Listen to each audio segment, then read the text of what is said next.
Mesmo porque o abstracionismo não tem uma forma, um conceito fechado, engessado. Ele se divide basicamente em duas formas ou vertentes, quando se pensa de uma forma sistemática, né? O abstracionismo geométrico ou formal e o abstracionismo lírico ou expressionista ou informal, que por sua vez não surgiram do nada. Eles são resultados de influências e desdobramentos de outros movimentos. Louco, né? Quer ver? O abstracionismo geométrico ou formal teve influência de dois movimentos, do cubista e do futurista. O movimento cubista você já conhece, mas vamos abrir um parênteses para ver um pouquinho sobre o movimento futurista ou o futurismo, que surge em 1909 e, como o próprio nome sugere, foi um movimento que valorizava o futuro, o novo, a modernidade, a tecnologia, a velocidade das coisas.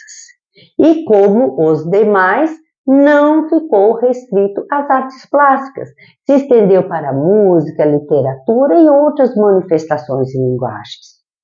Foi um movimento radical que pregava a destruição do velho, do antigo, do tradicional, e era liderado pelo escritor Filippo Tommaso Marinetti, que até publicou o Manifesto Futurista.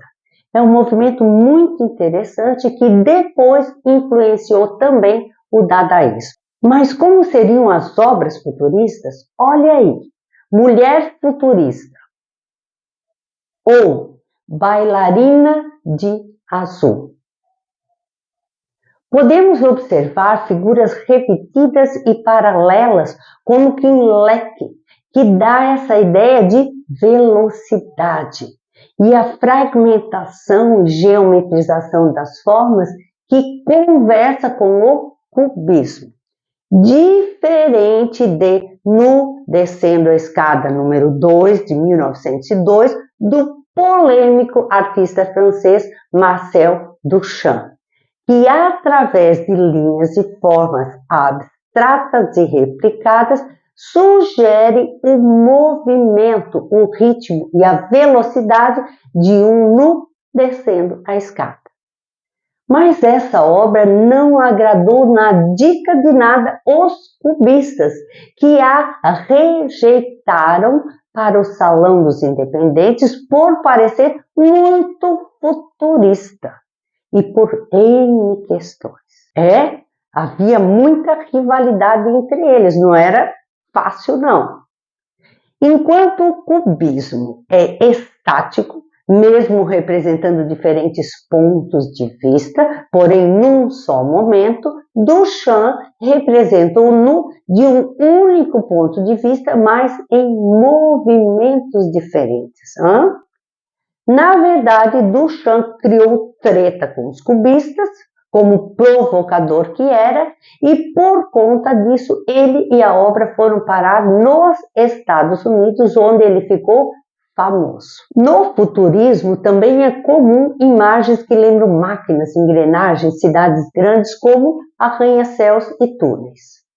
Então, o abstracionismo geométrico ou formal teve influência do cubismo e do futurismo, que agora você conhece, e basicamente usa formas geométricas, quadrados, retângulos, círculos, triângulos, com linhas e cores organizadas de uma forma racional. E racional por quê?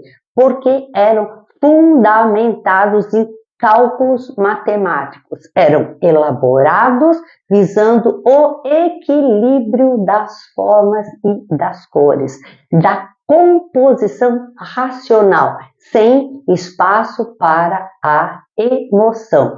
Guarde isso, racional, sem espaço para a emoção.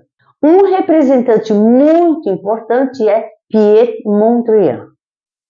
Veja a composição em vermelho, azul e amarelo de 1930.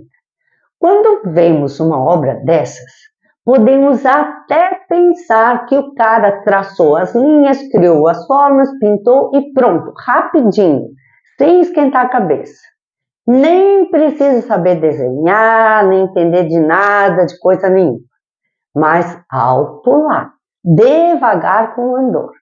Ele estudou em academia de arte, pintou paisagens, conheceu o impressionismo, conviveu com Braque, Picasso, entre outros artistas abstracionistas, até que conheceu um cara chamado Theo van Doesburg, que já vimos aqui com os desenhos da vaca, lembra?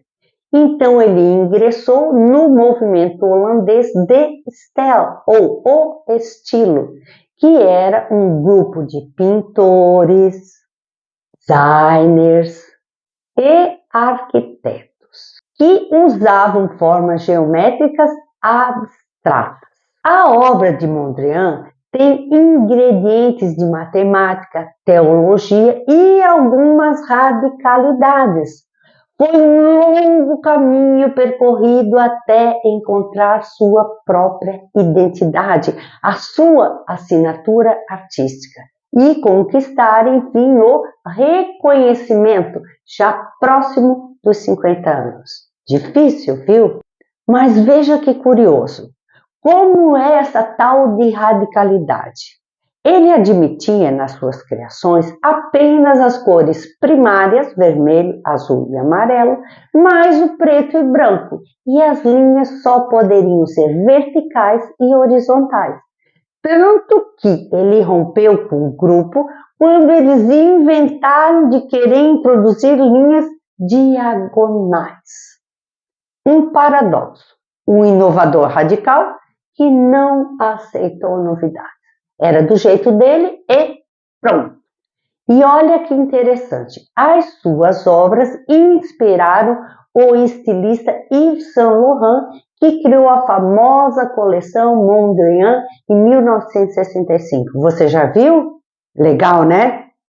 E não podemos esquecer do pintor russo Kazimir Malevich, que nasceu em Kiev, na Ucrânia, em 1879 e faleceu em 1935.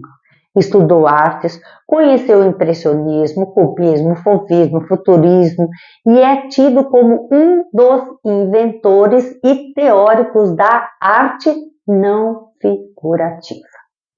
É considerado o criador do suprematismo, com o manifesto do cubismo ao futurismo ao suprematismo, o novo realismo da pintura.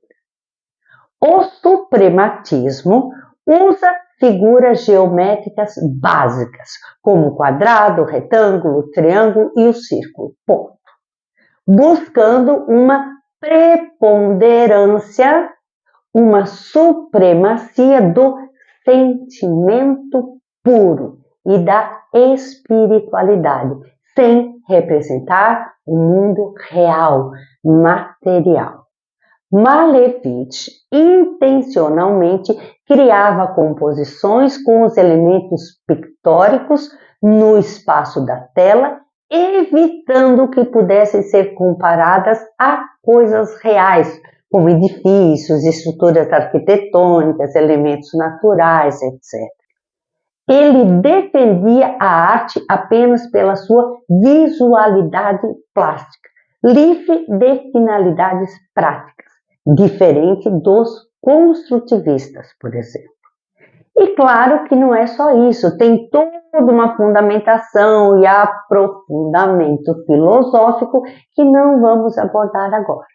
Olhando assim, e ainda mais com esses títulos básicos, não dá para associar ao mundo real mesmo. Como, por exemplo, pintura suprematista com trapézio preto e quadrado vermelho. Ou suprematismo número 55. Mas quando o título é Pintura suprematista de um avião em voo, Nosso cérebro já é induzido a procurar o avião, mas onde está? Entre 1913 e 1915, ele pintou o quadro negro sobre fundo branco. Já ouviu falar? Que é composto por dois quadros, um quadro preto sobre um quadro branco, que rompe com a arte que existia até então e seria a obra abstrata mais radical, assim como outras nessa pegada. Depois da Revolução Russa, ele atuou como professor e escreveu textos filosóficos. Em 1927, expôs pela primeira vez suas obras em Berlim. E depois disso, ele retornou ao figurativismo, quem diria? Tanto que em 1933, ele se autorretratou como um artista renascentista e assinou com o seu quadro negro no canto inferior direito. A imagem ficou borradinha, mas está aí. Você já viu um artista assinar uma obra com outra obra? Mas antes disso, em 1929, ele foi acusado de subversão, foi preso, foi torturado e morreu abandonado na pobreza em 1935, aos 56 anos. Chato, né? Ficou esquecido por décadas até ser resgatado e reconhecido em 1970, com a realização de várias retrospectivas. E já conhecemos essas histórias, né? O reconhecimento póstumo. Então, vimos Piet Mondrian, Kazimir Malevich, o grupo de Stel, Theo van Dusper e, lógico, muitos outros artistas como importantes nomes do abstracionismo geométrico ou formal. Mas como será o outro lado da moeda? O abstracionismo informal ou expressionista ou lírico?